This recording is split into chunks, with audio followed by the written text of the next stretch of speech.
Geneva Forum 2018, Forum on Human Rights Situation in Regions under PRC. I'm Dipin He and I head the UN and Human Rights Desk at the Department of Information and International Relations under the Central Tibetan Administration. I feel honored and humbled to see this day unfold, the day that has brought together all of us striving for improving the human rights situation in China, Tibet, East Turkestan, Southern Mongolia and Hong Kong, and that too ahead of the crucial third cycle of China's Universal Periodic Review. Without further ado, I would like to request Mr. Muthu Dorji, representative of Office of Tibet, Geneva, to warmly welcome each one of you to this important meeting.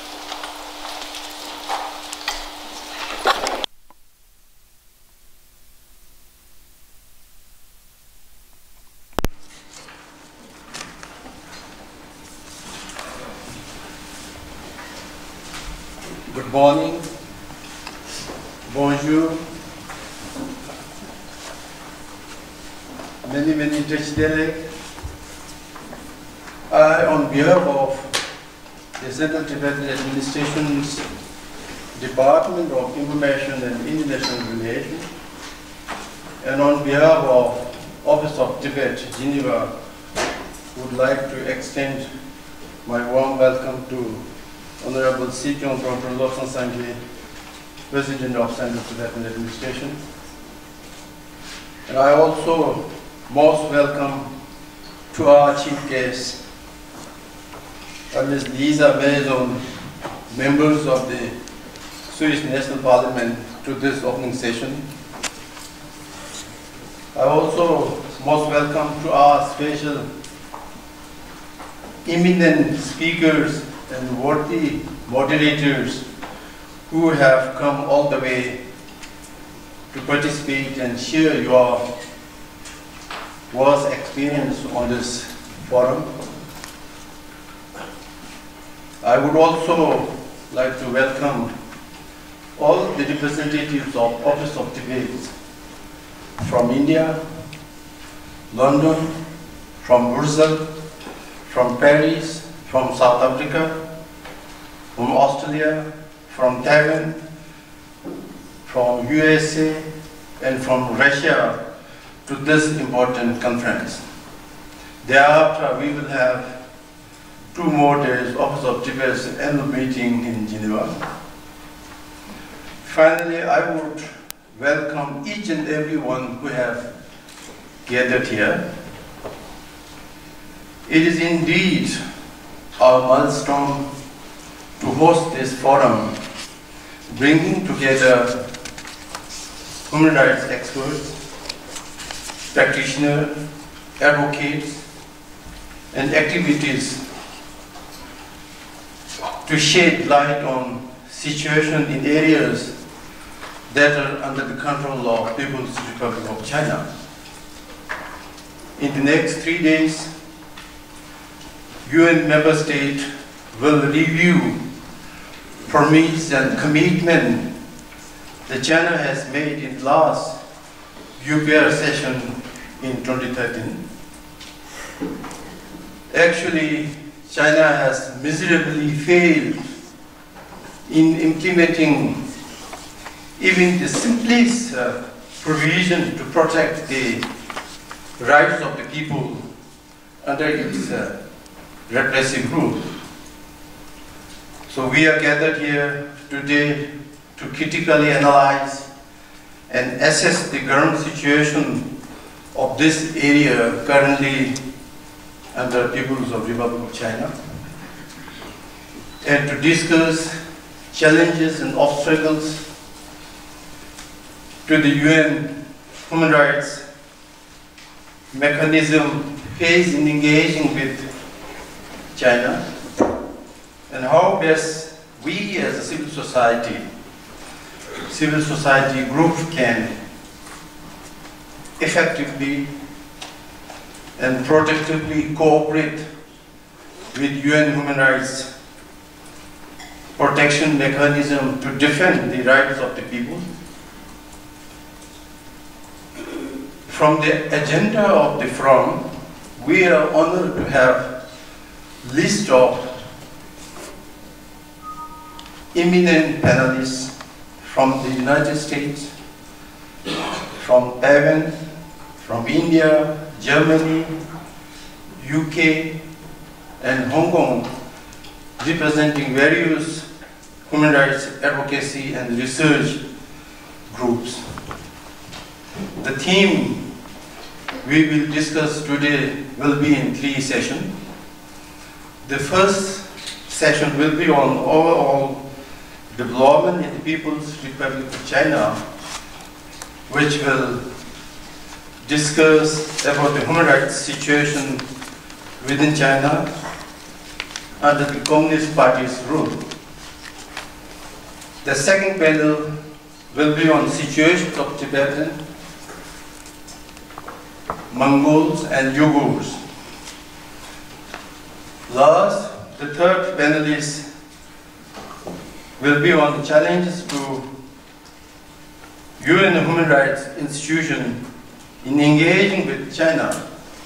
And apart from that, Venerable Golok Jigme, the former political personnel, will share his eyewitness experience to us. I trust and every one of you will actively participate in the Q&A session, and free and fair interactions with speakers would be most welcome.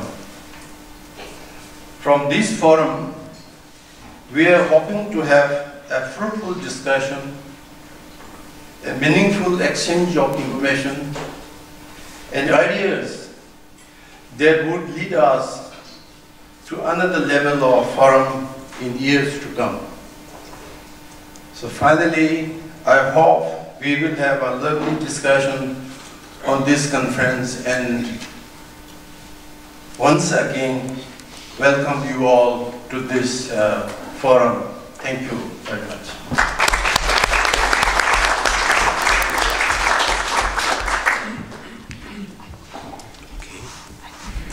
Thank you, Representative Modu Toshila. Next, I request Dr. Lobsang Sengye, President of the Central Tibetan Administration, to deliver the keynote address.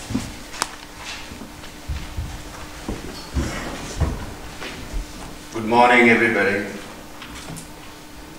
Honorable Lisa Mutsom, Representative Mudula, experts and speakers on various topics regarding human rights in China, Tibet, East Turkestan, and Southern Mongolia. On behalf of CTA, or Central Tibet Administration, I would like to extend hearty and warm welcome given the weather in Geneva. For the past 60 years, Tibetans have been saying that what happened to Tibet can happen to you. What the Chinese Communist Party did to Tibetans, it will do to you and your people. But no one listened to us. Everybody thought what happened to Tibetans, Uyghurs, Mongolians at the hands of the Communist Party of China was sad, but it's not going to happen to them. For so long, countries around the world tried to convince themselves that by engaging with China, it will gradually transform and ultimately become a democratic country, or country which will follow and respect the international norms and values and human rights and democracy. However, after 20 years of engagement, it is not China that is transforming. Rather, China is actually transforming everybody else. I just came from Madrid last night. I arrived midnight. And our friends at the Chinese Embassy in Madrid were very busy for the last week or so, because the organizers at Madrid for a major festival were told that if I, Si Kyung, were to participate in the festival, they will withdraw their participation at the festival. And the organizers were bold enough, courageous enough, and said, it's your choice, but we will have a speaker and representative of the Tibetan people at the festival. So the Chinese delegation withdrew from the festival.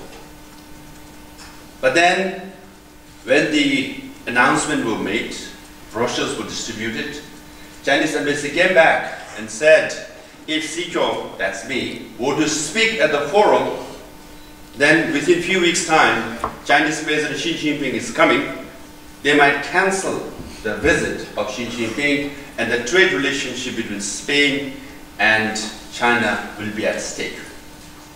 Now, a mayor of a city is under tremendous pressure. They don't know how to handle it. But because the event was published, people came to listen, I delivered my message, and I flew last night to Geneva. However, not all cities or companies are bold enough. We know the case of Marriott Hotel, where a simple quote on Tibet or a sharing a page on Tibet was reprimanded by the Chinese government. The representative of the Marriott Hotel had to go to Beijing, seek forgiveness, and deleted the quote. And also Mercedes-Benz, another employee put something on the Solemnis Dialam, a simple quote on compassion and kindness. Chinese government reprimanded the CEO of Mercedes-Benz in Beijing, apologized publicly and in writing, and the quote disappeared. So among 3 M's, so for Madrid, Marriott, and Mercedes-Benz, I think Madrid has come on top. Now, engagement with China and human rights dialogue. Many countries thought by engaging with China through business, there will be economic growth in China, a middle class will grow, which will assert freedom and democratic rights in the country, and China will transform into a democratic system. But it did not happen.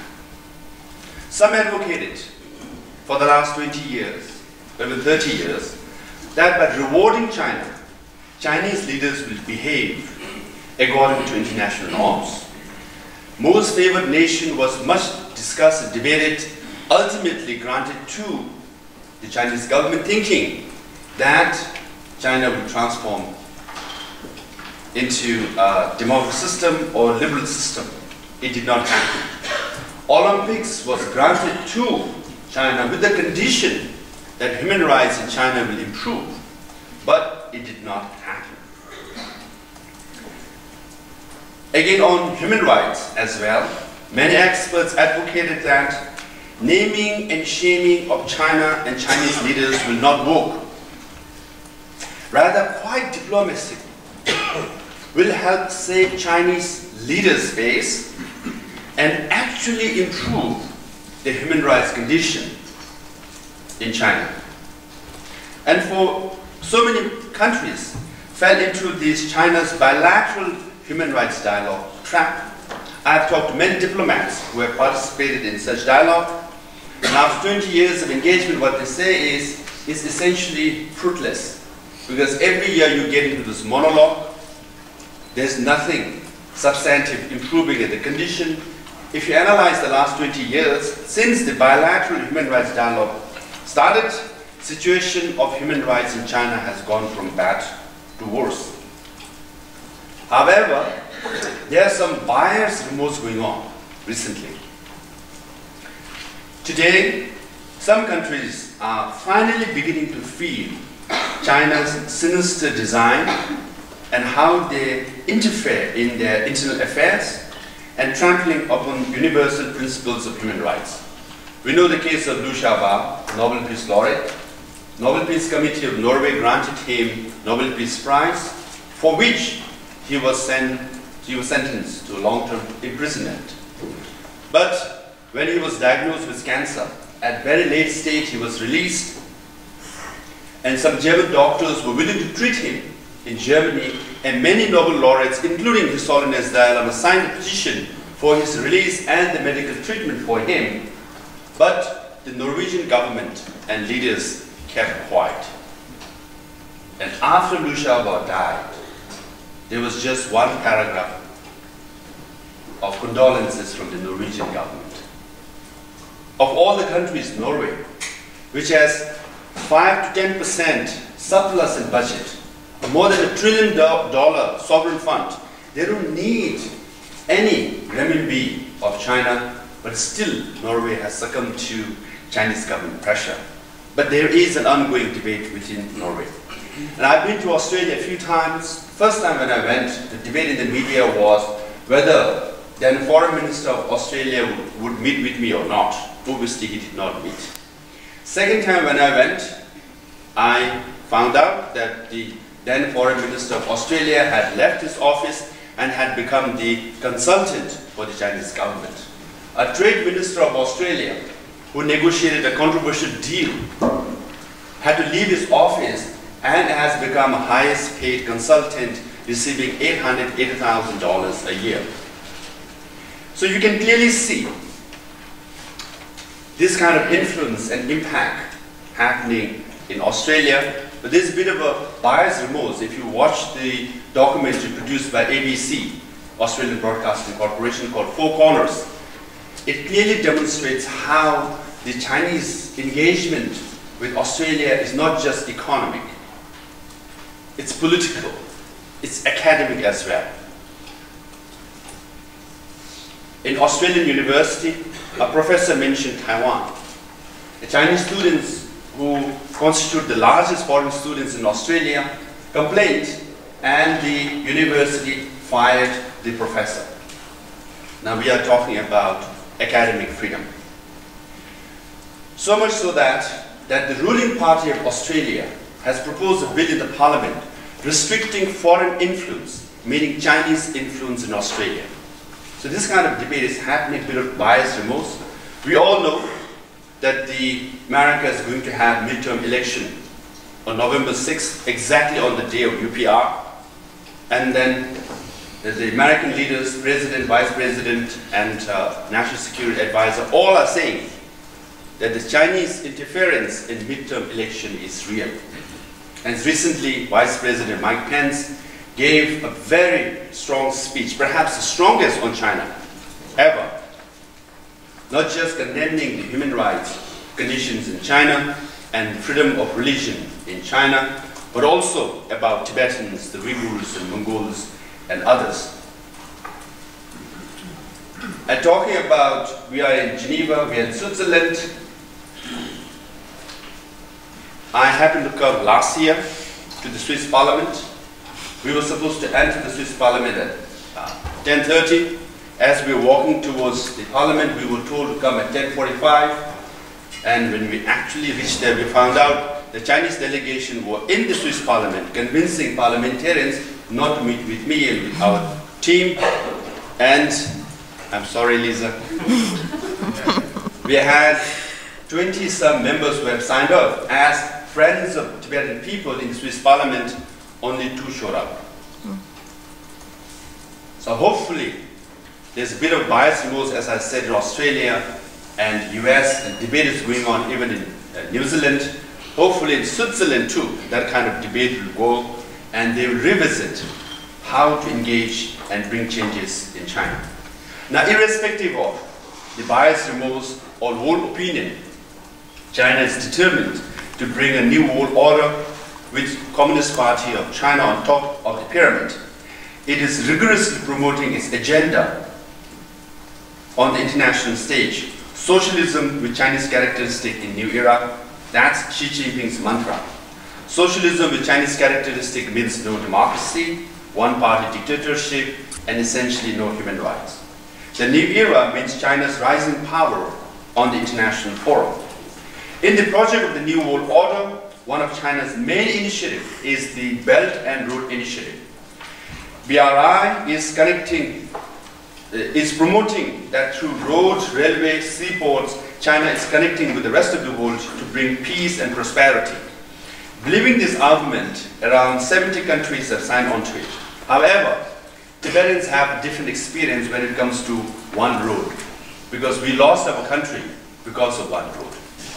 When Chinese army first came to Tibet, we were promised that if we can connect that one highway from China to Tibet, it will bring prosperity to Tibetan people, it will bring peace to Tibetan people. We believe that.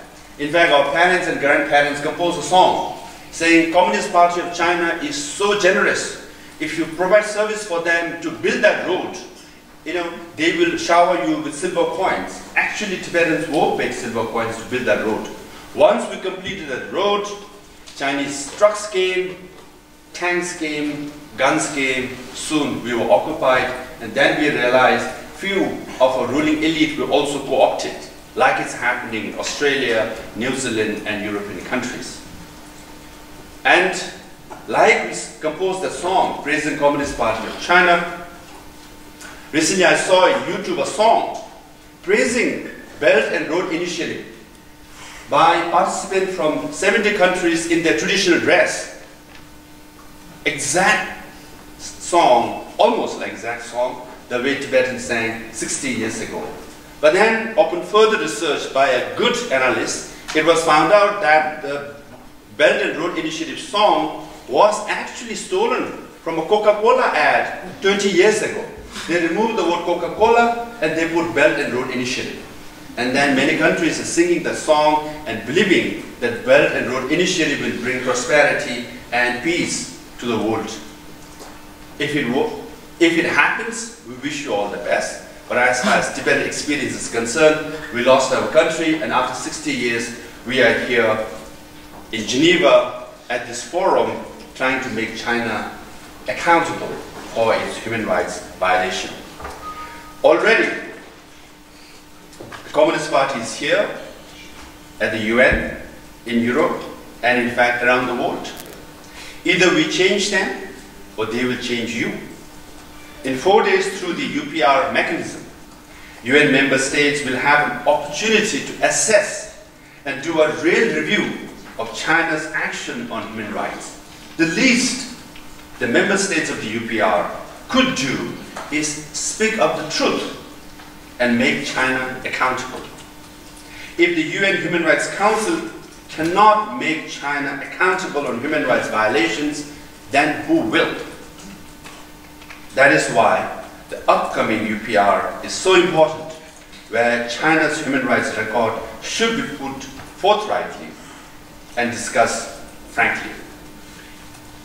Irrespective of the outcome of the UPR, we want to make sure that we hold China publicly accountable through this forum. That's why we have gathered here with speakers on Mongolia, Xinjiang, Tibet, and Hong Kong, and we have invited reputable academics and human rights specialists on China. I leave it to experts to make recommendations on how to make United Nations and Chinese government accountable. We must act together because the Communist Party of China is already here in Geneva at the United Nations. Unless we transform China, China will transform us. Thank you very much, Trish.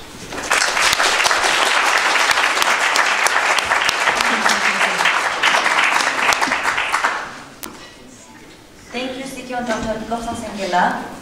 May I now invite our special guest for today, Ms. Lisa Mazzoni, member of the Swiss National Parliament, to address the gathering.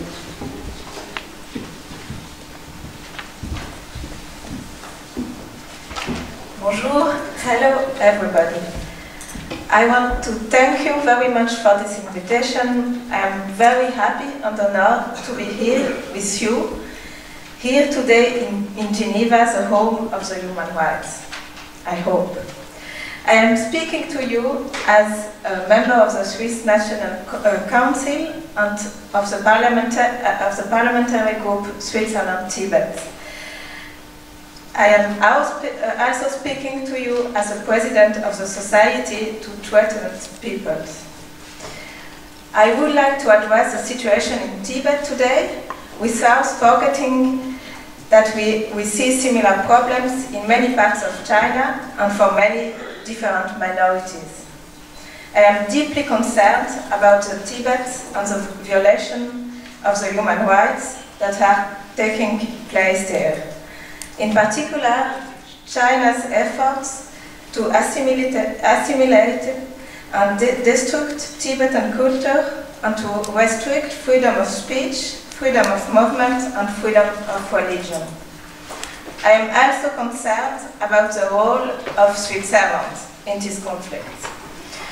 Switzerland holds the largest community of Tibetans in Europe. However, Switzerland has signed a free trade agreement with China without the slightest mention of the human rights. Even our government acknowledges that the situation in China is getting worse since 2013. Even here in Switzerland, the fundamental rights of Tibetans are being violated more regularly since the free trade agreement has been in place, especially the freedom of speech, freedom of movement, and the right to privacy. Furthermore, while our government has not welcomed the Dalai Lama since 2005, it has been deepening its ties to the leaders of China.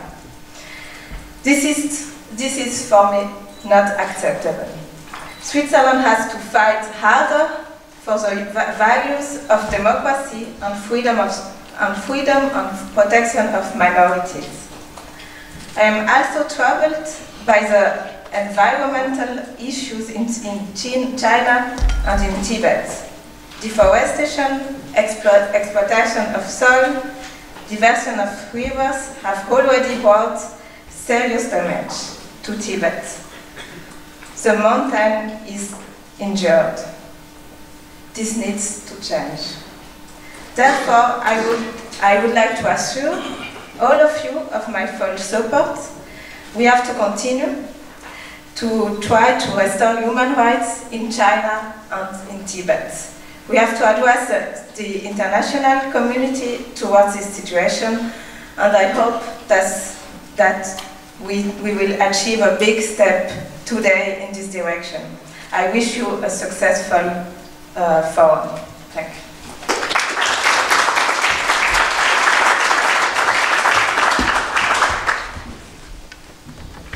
Thank you, Ms. Mazzone, for those encouraging words. As a token of appreciation, we would like to offer you a small souvenir, a Tibetan tanka of Chenrezig, the Buddha of compassion. We Tibetans believe His Holiness the Dalai Lama as the manifestation of Chenrezig. I request our Sikyong to do the honor.